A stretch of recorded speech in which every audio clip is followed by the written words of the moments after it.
Thanks, Ceann Corla. It's quite an incredible debate, really, to listen to TD after TD from opposition, but also government, stand up and give out about all the failures of Irish water, which are very real, and appeal for intervention by the Minister, and I'll do the same in a moment.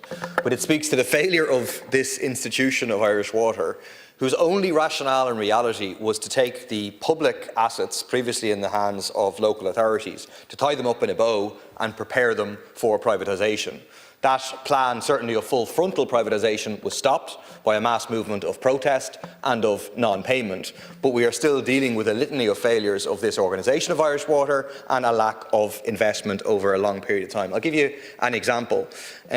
Since last December, I've been trying to assist an elderly couple in Springfield in Tallaght who are continually having sewage from an Éireann pipe flow into their garden. They've been trying to get Éireann Irish Water to help them for over 10 years, to no avail. Because the pipe passes through several people's gardens, Éireann's response has been to pass the buck, to say they are not responsible, even though it's an Éireann pipe that is causing the problem. The council is no help to them either.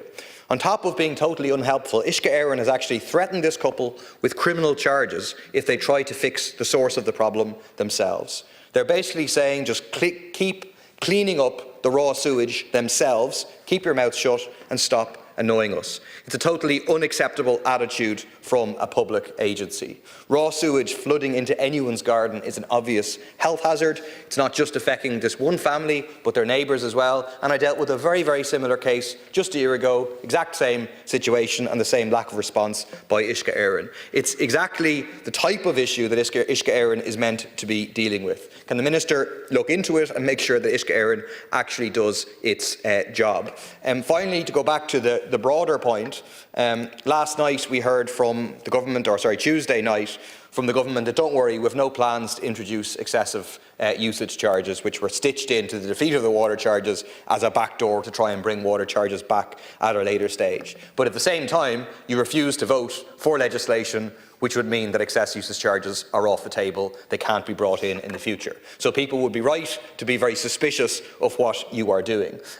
If you do go down that road, you will face a mass movement of opposition that will defeat you once again. So I would advise you to give it up now. But one of the things that was promised in an attempt to quell the anti-water charges movement in the last time around was a promise of a referendum to enshrine public ownership of our water into the Constitution. That was in the last programme for government. It was not delivered. It's been dropped from this programme for government. It's a key issue for the water workers to know that they're guaranteed that Irish water, Éireann, will not be privatised.